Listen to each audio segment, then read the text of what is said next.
నమస్తే, welcome to Telugu రాజ్యం. నేను మీ వెంకట గన్నవరపు. ప్రస్తుతం స్టూడియోలో ఉన్నారు ప్రముఖ రాజకీయ విశ్లేషకులు కేఎస్ ప్రసాద్ గారు. కేఎస్ ప్రసాద్ గారు నమస్తే అండి. నమస్తే.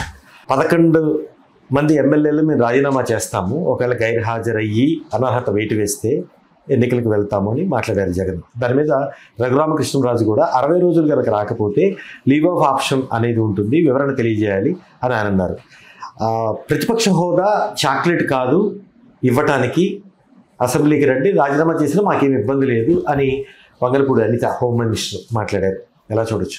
టైంపాస్ కోసం వాళ్ళు మాట్లాడడం, వీళ్ళు ఎండడం, వీళ్ళు చెప్పింది వాళ్ళు ఎండడం, వాళ్ళు చెప్పింది వీళ్ళు ఎండడం తప్ప అందులో నాకేం దాంట్లో అవుట్కమ్ ఏం కనబట్లేదు. ముందు అసెంబ్లీ సమావేశాలు 60 రోజులు పెట్టి తిరగబడిపోతే అప్పుడు రాకపోతే అన్న దాని మీద ఎవరు డిబేట్ దేనికి చేస్తున్నారో నాకు అర్థం కావట్లేదు. వీళ్ళు ఎప్పుడైనా సరే కవ్వింపు చర్యలకు అవతలలో ఉన్నప్పుడు వీళ్ళు ఏం గమ్మున ఉండరు కదా, సన్నాసి మాటలు ఎట్టు కూర్చోరు కదా రాజకీయ పార్టీలో. గ్యారంటీగా అతను ఆప్షన్ ఎక్స్ప్లోర్ చేసి చెప్పాడు. ఎంత వరస్ట్ కేసు సినారీలో మీరు సస్పెన్షన్ దాకా వెళ్ళిపోతే 60 రోజులు సమావేశాలు పెట్టి ఫస్ట్ ఎక్స్ప్లెనేషన్ అడుగుతారు. ఎక్స్ప్లెనేషన్కి ఇందులో కోర్టు జడ్జిమెంట్ వచ్చింది అనుకోండి, ఏమైనా వస్తుంది? గ్యారంటీగా వస్తుంది జడ్జిమెంట్. వచ్చినప్పుడు వాళ్ళు చేయవలసిన పని అప్పుడు చేయాలి కదా, దానికైనా ఎక్స్ప్లెనేషన్ ఇవ్వాలి కదా. ఇంకోటి కూడా అన్నారు జగన్, ఏమన్నారు, ఒకవేళ ప్రతిపక్ష హోదా ఇవ్వకపోతే సరైన సమయం ఇస్తామని కనీసం చెప్పటం లేదు. అదే కదా సార్, బీఏసీ సమావేశంలో సమయం ఇస్తామని చెప్పలేదు. వచ్చి మేము అడుక్కుంటే కాదు కదా. ఇప్పుడు first thing out of the box ఇక్కడ 11 ఇండివిజువల్ ఎమ్మెల్యేస్ కింద కన్సిడర్ చేయండి వాళ్ళని. ఇండివిజువల్ ఎమ్మెల్యేస్ చేసినప్పుడు మీకు మీ శాసనసభలోనే గౌరవ తెలుగుదేశం గెలిచినప్పుడే గౌరవ కాంగ్రెస్కి 26 స్థానాలకే పరిమితం అయినప్పుడు మీరు ఇచ్చిన సమయం మీద మాట్లాడుతున్నారు. ఈరోజు opposition status, so opposition status అనేది ఛాలెంజే కానప్పుడు ఆ రోజు 30 మంది ఎమ్మెల్యేలు కావాలి కావాలన్నది 26కి ఇచ్చేసారు కదా సార్. మనకి వాటికి కూడా చెప్తున్నా, ఏ కాన్స్టిట్యూషన్లో మీరు ఏ బుక్ అయినా రిఫర్ చేసుకోండి, ఆడ్ మ్యాన్ అన్న దాని మీదే మాట్లాడింది తప్ప అదర్ దాన్ కాన్స్టిట్యూషన్ చదవండి ఒకసారి. శాసనసభలో కానీ లేదా పార్లమెంట్లో కానీ ప్రజాస్వామ్య హితంగా గెలిచిన సభ్యులు రూలింగ్ గవర్నమెంట్ కాని వాళ్ళని ఆప్షన్ ఎక్స్ప్లోర్ చేయండి, they have to be called as opposition అన్నారు. దానికి మీరు అపోజిషన్ స్టేటస్ ఇస్తే క్యాబినెట్ హోదా వస్తుంది, ఇవన్నీ ఆల్ యాడెడ్ ఫ్లేవర్స్. బట్ ఇక్కడ రైట్ నౌ అవన్నీ పక్క తీద్దాం. ప్రజా సమస్యల మీద అపోజిషన్ మాట్లాడడానికి సమయం ఇవ్వండి అంటున్నాం. ఇంతకు మంచి కొత్త అప్రహెన్షన్స్లో జగన్మోహన్ రెడ్డి దానికి ఏమన్నాడు, అంత దాకా వచ్చినప్పుడు రాజీనామా కూడా మేము వెనకాడం అన్న కోణంలోనే చూడండి దాన్ని. ఏమవుతుంది అయితే చూశారు కదా, పులివెందులో ఒంటిమిట్ట ఎలక్షన్లు మీరు 11 నియోజకవర్గాలు మిగిలిన 124 నియోజకవర్గాల నుంచి ప్రజలు వచ్చి ఓటేస్తారు.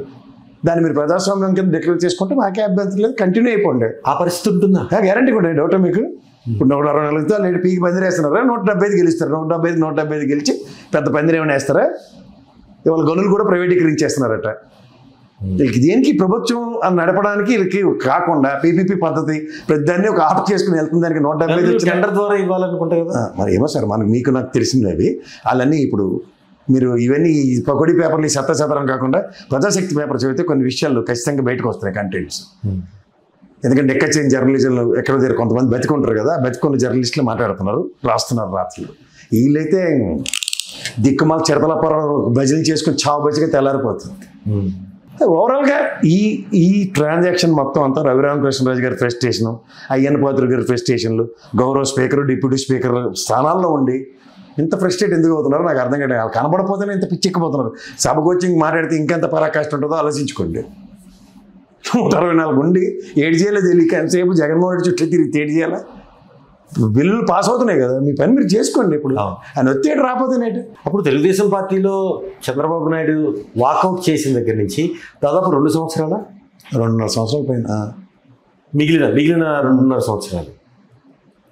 అప్పుడు వైసీపీ ఎందుకని అనలేదు ఈ మాట? టైం వేస్ట్ అండి, ఏడు చేస్తారు. ఇంకో నలుగురు గుంజుకుంటే గబాషి దిక్కు ఉండదు, అలాంటి పరిస్థితి ఉంటుందా అన్న మాటలు పట్టుకుని పెద్దాన్ని చూసావు. బే అన్నావు కోడిగుడ్డు మీద వెంట్రుకలు బీగుతానని కూర్చుంటే ఎవడేది చేస్తాడు? ఎవరు అసలు కోడిగుడ్డు కూడా పెట్టుకోమన్నాడు, మీ వెంట్రుకలు కూడా బేకమన్నాడు. మీ పని మీరు చేయండి బాబు. 124 గెలిచారు, 21 100% స్ట్రైక్ రేట్ అన్ని పెట్టకథలు అయిపోయాయి కదా, పని చేయండి అంటున్నారు. పని తప్ప ఆ ఒకటి తప్ప అన్ని చేస్తున్నారు. మరో అంశం చూసుకుంటే కేఎస్ ప్రసాద్ గారు, ఇందులో అవసరం అనేది వేరేది. ఒకడు ఓజీ సినిమా రిలీజ్ ఫంక్షన్ కత్తెట్టుకుని తిరిగాడు. ఇదే డిప్యూటీ స్పీకర్ ఏమని కత్తెట్టుకోవడం ఏంటి? ఓజీ అంటే ఏంటి? ఒంటరిగా గెలవలేనివాడు అని అర్థం. ఒంటరిగా గెలవలేనివాడు కట్టెట్టుకుంటాడు, కటారెట్టుకుంటున్నాడు. మీరు చెప్పారా, ఎవరు చెప్తున్నారండి? సోషల్ మీడియా అంత ట్రావెల్ అవుతుంది. నేను చెప్పాను కూడా అనుకో, నాకు కూడా అదే కనపడింది. ఇదే కట్టెట్టుకుని అర్ధరాత్రి గుడ్డోళ్ళ కలజోడెట్టుకుని తిరుగుతుంది. ఏట్రా బాబు ఈ శతవారం అసలే కళ్ళు కనబడు. నేను నాకు ఆ సెక్యూరిటీకి త్రుట్లో తప్పింది, లేదా కన్ను లేచిపోయింది నన్ను తిప్పింది ఇప్పటికి. అవి పనికొచ్చిన పనులు మనకి అవసరమా? అది ప్రజాస్వామ్యంలో ప్రజలు ఎన్నుకున్న నాయకులు ప్రజల పరిరక్షకులు అంటారు. ఇదేంటి వర్షం వస్తే తాంక్షన్ ఇంపార్టెంట్ తడవండ్రా మన్నోడ్రా ఆపేది అంటాడు ఒకడు. ఈవిడవుతాడు వర్షమే పడుతుంటే. వెర్రి విధాలు ఉన్నప్పుడు ప్రజలు ఏం చేయలేకపోతే నిస్సాయ స్థితిలో ఉంటున్నారంటే ఈ వెర్రోళ్ళని పట్టుకుని ముందుకు వెళ్తున్నారు. అంతకన్నా ఇంకేం లేదు. వెర్రోడికి దేని మీద లోకం ఉంటుంది? అదే లోకం వెళ్తుంది. అంతకుమించి నాకేం కొత్తదనం కొత్తగా ఏమీ కనబట్టలేదు. స్పీకరు డిప్యూటీ స్పీకర్ ఏమో అపోజిషన్ ఇద్దామా వద్దా, ఇవ్వద్దు ఇవ్వం అని ఒక పంచాయతీ. ఎవడు కాలే టైం ఏంట్రా పోయి వచ్చి సమస్యల మీద మాడతారు. సమయం ఇవ్వకుండా ఈ చెత్త మాకెందుకు? అదొక హ్యూజ్ డిబేటు. ఈ సాయంత్రం ముసలోళ్ళు ఏమో ఎగ్గొట్టుకుని మరీ వచ్చేస్తారు. చచ్చిచ్చే అసలు ఎలాగేస్తారు అనుకున్నారు. అసలు పిట్ అని ఏట్రా మీరు ఇచ్చేట ఇవ్వకపోతారు. సమస్యలు రావి అన్నీ మీరే. కలెక్టర్ సమావేశం పెడతారు, యూరియా తూచ్ ఈసారికి వదిలేద్దాం, నెక్స్ట్ టైం బాగో విజనరీ ఎంత చూపిద్దాం, మనం ఒక ప్రణాళికాబద్ధంగా చేద్దాం. కలెక్టర్ గారు మీరే ఏడు చేస్తారు. కలెక్టర్ యూరియా బస్తా ఉంటే ఇస్తాడు, ఇవ్వకపోతే కోయిలేషన్లో ఉండి కూడా గవర్నమెంట్ నుంచి ఎందుకు తెప్పించుకోలేకపోతుంది? ముందు 4 లక్షల టన్నులు నాకు అక్కర్లేదని డబ్బులు తీసుకుంటే అన్నీ మీ ఇష్టమైనట్టే. యూరియా కావాలి, డబ్బులు కావాలంటే డబ్బులు కావాలన్నప్పుడు యూరియా తింటే షుగర్ వస్తుందని చెప్తే మామూలు వింటారంటే మాకు భజన ఛానల్ ఉన్నాయి చెలరేగిపోతారని చెప్తారు. ఏమవుతుంది? యూరియా క్యాన్సర్కిను బియ్యం తింటే ఏమో షుగర్ వస్తుందని చెప్తాను. ఎందుకంటే నాకు నా బీచ్ చివరి మూలికల రాజు ఉంటాడు కదా, అది చెప్పినవన్నీ నేను చెప్తాను వాళ్ళ నుంచి అని చెప్పి డిసైడ్ అయితే ఏం చేస్తారు? అడిగే గుండెపోటు వచ్చి హాస్పిటల్ పడి ఆపరేషన్ చేయించుకుని వచ్చాను. మరి ఆ మూలికలు చెత్త తింటే తిరిగిపడిపోలేదు మరి వాళ్ళకైతే మళ్ళీ ఓపెన్ హార్ట్ సర్జరీలు అన్నీ చేయించుకోవాలి. అలోపతి వద్దంటారు ఆయన. అలోపతిలో వాళ్ళకాడ పదిలో ముందు మూసుకుని పని నువ్వు చూసుకొని చెప్పాలి. ప్రతి ఒక్కడికి అలవాటు అయిపోయింది ఆకులు చెత్త అని. అది పుట్టుక్కడి నుంచి అన్నం తినకుండా ఏడు తిని పెరిగారండి. మనం గడ్డి ఆకులు తిన్నామా? చెట్టు ఇక్కడ పెట్టారు కాబట్టి చెట్టు ఆకులు తినుకుని బతుకుతాం. మనం తెలివి ఉందా? ఏది పడితే అది మాడుతా అన్నం లేకుండా ఎంత సస్తుంది దేనికి పట్టాడు అన్నం కోసం. అన్నం తినొద్దట. మరి అన్నం తినపోతే నీకు గుండెపోటు ఎందుకు వచ్చింది? ఆ మూలికల రాజుకి ఎందుకు వచ్చింది? ఎందుకు గుండు కోయించుకొని చచ్చాడు?